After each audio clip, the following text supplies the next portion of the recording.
창세기 44장 33절부터입니다. 이제 주의 종으로 그 아이를 대신하여 머물러 있어 내 주의 종이 되게 하시고 그 아이는 그의 형제들과 함께 올려 보내소서. 그 아이가 나와 함께 가지 아니하면 내가 어찌 내 아버지에게로 올라갈 수 있으리이까. 두렵건대 제 애가 내 아버지에게 미침을 보리이다. 요셉이 시종하는 자들 앞에서 그 정을 억제하지 못하여 소리질러 모든 사람을 자기에게서 물러가라 하고 그 형제들에게 자기를 알리니 그때 그와 함께한 다른 사람이 없었더라. 요셉이 큰 소리로 우니 애굽 사람에게 들리며 바로의 궁중에 들리더라. 요셉이 그 형들에게 이르되 나는 요셉이라. 내 아버지께서 아직 살아계시니이까. 형들이 그 앞에서 놀라서 대답하지 못하더라. 요셉이 형들에게 이르되 내게로 가까이 오소서. 그들이 가까이 가니 이르되 나는 당신들의 아우 요셉이니 당신들이 애굽의 판자라. 당신들이 나를 이곳에 팔았다고 해서 근심하지 마소서. 한탄하지 마소서. 하나님이 생명을 구원하시려고 나를 당신들보다 먼저 보내셨나이다. 이 땅에 2년 동안 흉년이 들었으나 아직 5년은 밭갈이도 못하고 추수도 못할지라.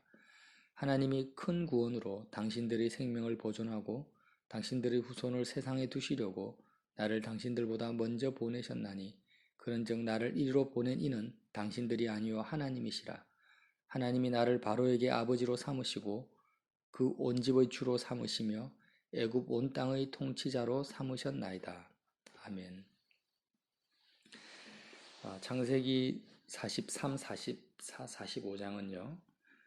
그 어떤 드라마나 영화보다도 우리가 천천히 읽어보면은 우리에게 큰 감동과 눈물과 하나님의 사랑을 섭리를 뜨겁게 느끼게 하는 본문의 내용입니다. 원수되었던 요셉의 그 형제들, 야곱의 아들들이 서로 부둥켜 안고 눈물로서 화해하는 모습을 볼 수 있습니다. 요셉의 인생을 보면은요, 하나님께서 그를 종으로 노예로 삼으셨는데, 노예나 종은 섬기는 자잖아요. 다른 사람의 그 모든 허드렛 일, 어려운 일, 굳은 일들을 도맡아서 섬기는 자입니다. 그래서 종살이를 10년 동안 하면서 요셉의 체질 자체가 섬기는 자의 체질이 돼버린 거예요. 그리고 나서 감옥에서도 마찬가지였고 이제 총리가 되었습니다. 총리는 그 나라에서 가장 큰 권력을 가진 사람인데 역시 요셉은 여전히 종으로서 국가의 종으로서 한 애국의 종으로서 살게 됩니다. 결국 이제 지금 국회의원이나 대통령도 국민이 원하는 사람들의 모습은 섬기는 자지 않습니까? 궁극적으로. 많은 권력을 가진 상태에서의 종을 말하는 거예요.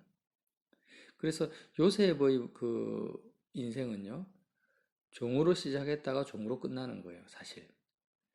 보디발의 집에서 한 집안을 섬기는 자가 되었다가 나중에는 한 나라를 섬기는 자로 하나님께서 세우신 겁니다. 예수님께서 뭐라고 하셨냐면 마가복음 10장 43절에 세베대의 아들들이 예수님의 제자들이 와서 예수님 한 사람은 예수님 우편에 한 사람은 좌편에 세워달라고 했을 때 너희 중에는 그렇지 않을지니 너희 중에 누구든지 크고자 하는 자는 너희를 섬기는 자가 되고 너희 중에 누구든지 으뜸이 되고자 하는 자는 모든 사람의 종이 되어야 하리라. 너희라는 것은 예수님의 12 제자들을 말하지 않습니까? 지금 성경이 기가 막힌 거예요. 야곱의 아들들이 12지파를 이뤘는데요. 예수님의 제자는 12제자고요. 12지파를 상징합니다, 사실. 모든 선민을 상징하는 거죠. 그래서 구약시대에 하나님께서 야곱의 아들 12아들을 선택하셨을 때 그들의 본질 자체가 서로 시기질투하고 싸우고 서로 죽이려고 하고 살인 강도였는데 하나님께서 야곱과 요셉과 유다와의 인생을 전체적으로 이제 어떻게 역사하셨는가? 그들 속에서 어떤 하나님의 그 전능하신 손길을 통해서 그들이 어떻게 변화되었습니까? 그렇게 치고받고 싸우는 아들들이요, 12 아들들이 이제는 자신의 생명을 아끼지 아니하고 동생을 위해서 내어놓는 유다와 같은 베냐민과 베냐민을 위해서 내어놓는 유다의 모습을 우리가 볼 수 있는 거예요. 33절에도 43장 이제 주의 종으로 그 아이를 대신하여 머물러 있어 내 주의 종이 되게 하시고 내가 베냐민 대신 당신의 종이 되게 해주십시오. 나는 종이 되기를 원합니다. 그 아이는 그 형제들과 함께 올려 보내소서. 이렇게 이야기를 하는 거예요. 정말 섬기는 자가 돼버린 거예요. 유다가. 누구를 위해서요?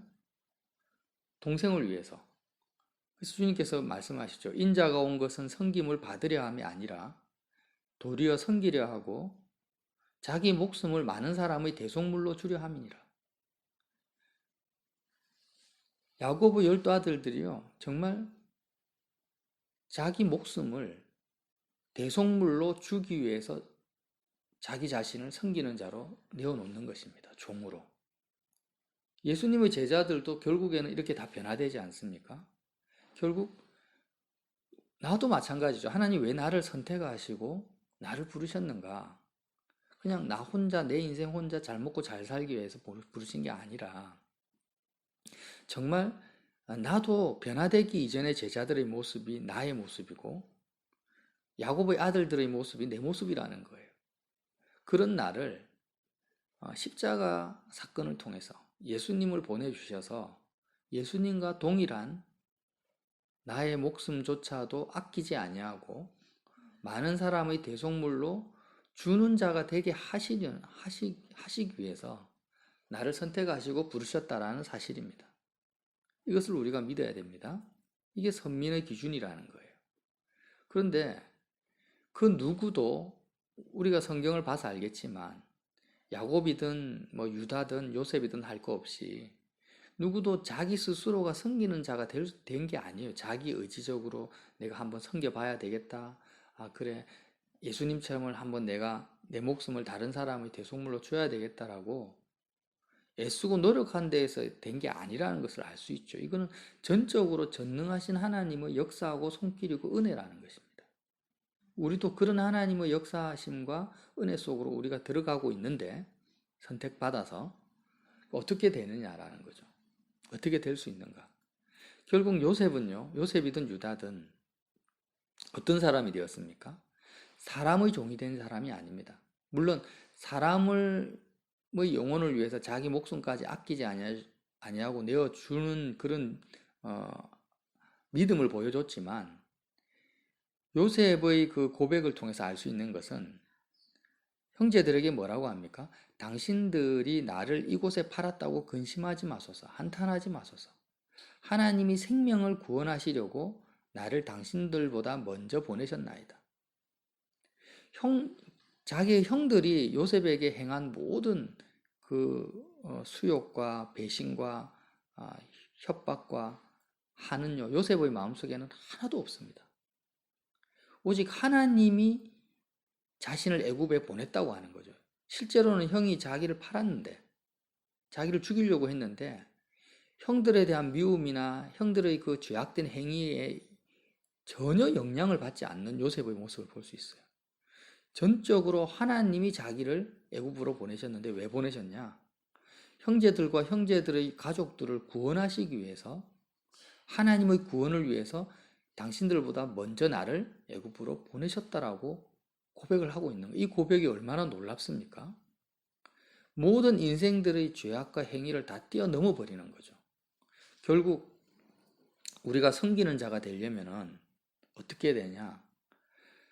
복잡한 인간관계가 우리 얽혀 살잖아요. 이 땅을 살아가면은 사람들이 나에게 잘해주는 사람도 있고 못해주는 사람도 있고 내가 손해를 볼 때도 있고 이익을 볼 때도 있고 사람들의 여러 가지 나를 칭찬하는 말, 나를 뒤에서 막 욕하는 말 이런 복잡한 사람들의 행위나 내가 처하는 손해나 이익이나 이 땅에서의 삶, 이 땅에서 여러 가지 내 눈에 펼쳐지는 사건들, 상황들 이 모든 것들이요. 전부 다 사라져 버려야 되는 거예요. 섬기는 자가 되려면. 거기에 영향을 요셉과 같이 조금도 받지 않아야 돼요. 자, 요셉은 지금 자기 인생에 끔찍한 사건을 당했는데 그 모든 사건들이 다 누가 했다고요? 하나님이 하셨다라고 믿고 지금 이야기하고 있는 거예요. 이렇게 전능하신 하나님, 할례 언약을 기준으로 해서 전능하신 모든 만사를 주관하시고 역사하시는 그 하나님의 그 주권과 역사하심만을 바라봐야 된다는 거죠. 어떤 사람이 되려면, 섬기는 자가 되려면. 사람들이 나에게 뭐 돌을 던지든 나를 위협하든 나를 노예로 팔아버리든 그것은 하나도 사람들의 행위로는 바라보지 우리가 인식해서는 안 됩니다. 예수님이 이렇게 사셨어요. 예수님이 뭐 바리새인 서기관들이 자기를 죽이려고 했던, 십자가에 못 박아 실제로 죽였던, 뭐 많은 또 고향에 가서 복음을 전하니까 고향 사람들이요 예수님을 절벽까지 끌고 가서 막 절벽에 떨어뜨려 죽이려고 한 거예요. 근데 그들의 행위나 이런 것들에 대해서, 사람들의 배신이나 이 모든 것에 대해서 예수님은 전혀 마음에 두지 않는 거예요. 어떻게 보십니까? 너희가 나를 죽일 권한이 없다. 하나님이 허락하지 않으면 참새 한 마리도 떨어지지 않는다. 하나님께서 나로 하여금 십자가에서 죽기를 원하시니까 내가 죽는 거지.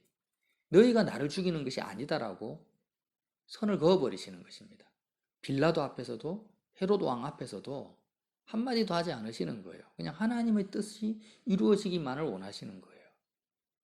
예수님 입장에서는요, 세상 사람들이 하는 모든 행위들, 자기에게 입히는 모든 손해들은 눈에 보이지 않습니다. 세상이 작다라는 것이 아니에요. 세상 사람들이 우리에게 가하는 여러 가지 핍박이라든지 압력들이나 행위들이 나에게 타격을 주지 않는 것이 아니죠. 예수님도 타격을 받죠, 당연히. 근데 주님은 분명히 공의롭게 세상을 보고 있었는데, 아무리 세상이 발악을 하고 난리를 쳐도 전능하신 하나님, 창조주 하나님과 세상과 비교를 해보니까 세상이 작다는 것이 아니라, 작은 것이 아니라 하나님의 크기가 세상에 비하면 무한대로 크신 거예요. 우리 뒷산이 뭐 400m다, 높이가. 400m 높이 산이 작은 게 아닙니다. 그런데 에베레스트 산이 8,000m가 넘어요. 에베레스트 산을 옆에 딱 갖다 대고 보니까 뒷산은 산도 아니야. 그런 것처럼 세상이 나에게 주는 어려움이나 핍박이 작다라는 것이 아니라 예수님 마음에도 전능하신 하나님, 살아계신 하나님, 창조주 하나님을 항상 눈으로 보고 있고 마음으로 느끼고 있는 주님 입장에서는요, 사람들이 자신에게 행하는 언행심사는 하나님 크기에 비하면 없는 거나 마찬가지인 거예요. 세상이 없습니다. 아예 하나님 앞에 서니까. 그게 뭐예요? 너는 전능하신 하나님 앞에서 행위 완전하라는 겁니다. 하나님을 보라는 거예요. 그래서 요셉도 그와 같은 거죠. 형들이 자신에게 행한 것은 정말 그 행위만을 보면은 잊지 못할 트라우마와 상처지만, 이제는 요셉의 시각이 하나님을 보게 된 거예요. 전능하신 하나님, 살아계신 하나님의 크심을 보니까 형제들이 자기에게 행한 것은 없는 거나 마찬가지. 하나님이 나를 애굽에 보내셨고, 하나님이 나를 당신들과 당신들의 가족들을 구원하기 위해서, 큰 구원을 이루시기 위해서 나를 총리로 세우셨다. 이렇게 하는 것입니다. 그래서 우리는 주님과 같은 시각을 가질 수가 없습니다. 사망의 몸에 거하기 때문에. 세상을 이길 수가 없는 거예요. 팩트, 사실은 뭡니까? 우리가 살아계신 하나님 앞에 서기만 하면 세상은 정말 눈에 보이지 않게 되는데, 없는 거나 마찬가지지만 우리는 그런 믿음을 가질 수 있는 육신이 아니라는 겁니다. 사람이 아니에요. 그래서 주님이 오셨고 십자가에서 죽으셨는데요. 우리에게 뭐라고 하십니까? 그 믿음을 가지기 위해서는 오늘 제가 저녁에 잠을 잘 때나 비몽사몽 중에도 하나님께서 항상 말씀을 묵상하게 하실 때가 있어요. 여러분 그런 경험을 하셨는지 모르겠는데, 말씀을 항상 묵상하는 습관을 가지게 되면은요, 꿈속에서도 말씀을 묵상하게 돼요. 어떨 때는. 항상 그런 건 아니지만, 또 비몽사몽 중에도 말씀이 이렇게 깨달아지고 묵상이 될 때가 있습니다. 항상 그런 건 아니지만 제가 비몽사몽 중에 이 말씀 창세기 44장 45장 말씀을 묵상하는데 단어가 하나 떠오르는 거예요. 스테이션, 영어로는 스테이션입니다. 스테이션. 뭐냐면 정거장이라는 뜻이죠. 정거장. 스테이션의 그 어원이 아마 스테이트, 상태라는 뜻도 가지고 있어요.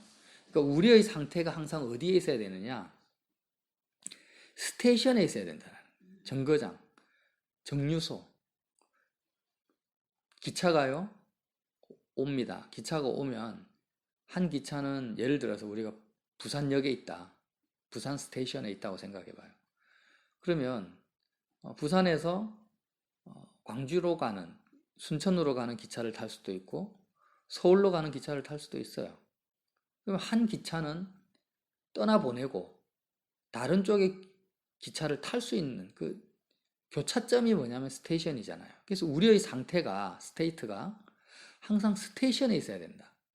정거장에 있어야 된다라는 감동을 받았단 말이에요. 그렇지 않으면 섬기는 자가 될 수가 없습니다. 어떤 상태요? 이 세상에 대해서, 내 눈에 보이는 상황에 대해서, 사람들의 행위에 대해서, 내가 받은 손해나 이익에 대해서는요, 항상 떠나보내는, 기차를 떠나보내듯이 다 떠나보내버려야 되는 거예요. 요셉처럼. 다 떠나보내버리고, 오직 어떤 기차? 하나님, 천국행 기차. 하나님에 대해서만, 하나님의 행위, 하나님의 말씀, 하나님의 뜻, 하나님의 행사에 대해서만 마음에 담는 그 스테이션, 그 상태에 우리가 머물러 있지 않으면 하나님의 뜻을 이루어가는 하나님의 종이 될 수가 없다라는 것입니다.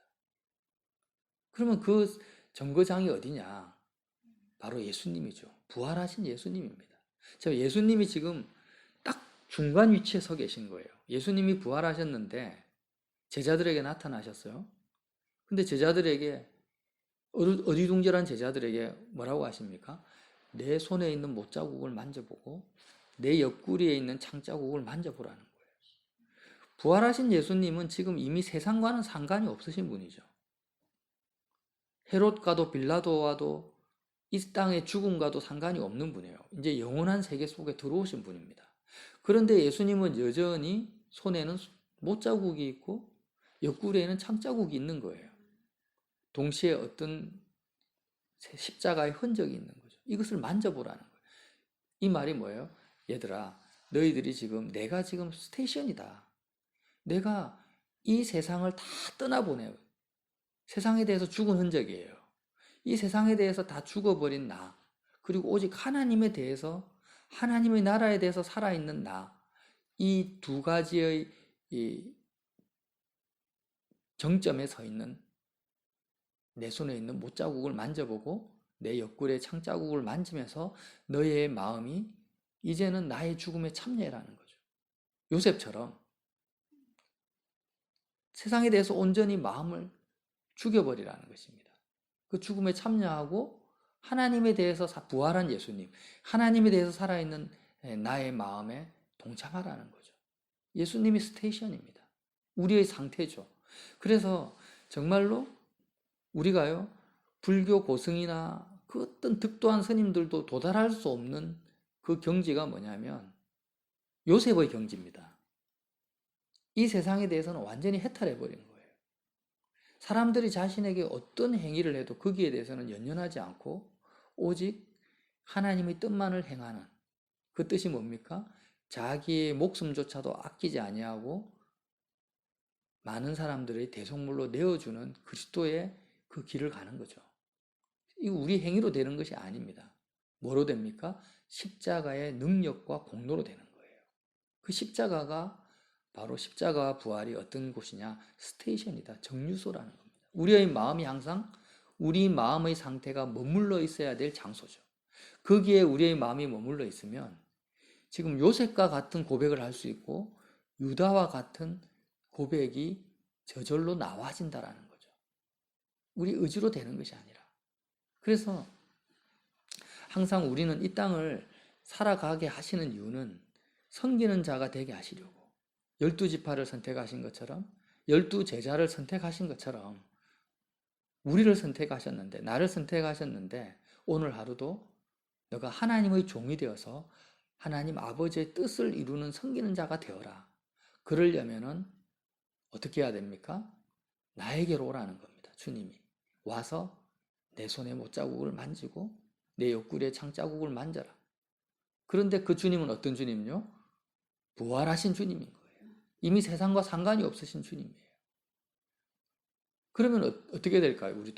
우리의 마음도 그 주님을 따라가게 된다라는 거죠. 자, 이 복음의 원리가요, 정말로 놀랍지 않습니까? 우리가 도달할 수 없는 섬기는 자의 자리로 우리의 상태를 바꿔버리는 것입니다. 내가 막 애쓰고 노력하고 내 의지를 드리는 것이 아닙니다. 단지 우리의 의지는 주님을 따라가는 데만 우리의 의지를 드리면 되죠. 주님, 오늘 하루도 내가 다른 것 보지 않겠습니다. 십자가로 가시는 그 주님의 뒷모습만을 보고 주님의 그 손을 붙잡고 내가 그곳으로 가겠습니다. 그 스테이션으로 가겠습니다. 거기에 머물러 있는 내 상태가 되게 해주십시오. 그래서 내 눈에 보이고 내 귀에 들리고 하는 모든 이 땅에서의 인간관계들은 전부 다 그리스도의 그 십자가에 못자국 난 못자국을 만질 때 내 마음에서 다 사라져 버리게, 다 죽어져 버리는 그 십자가의 능력으로 내 마음을 변화시켜 주시옵소서. 그 부활하신 주님과 함께 오직 하늘에 계신 아버지의 뜻만을 이루어 드릴 수 있는 복된 날로 인도해 주시옵소서. 이렇게 기도하시는 저와 여러분 되시기를 예수님 이름으로 빌어드립니다.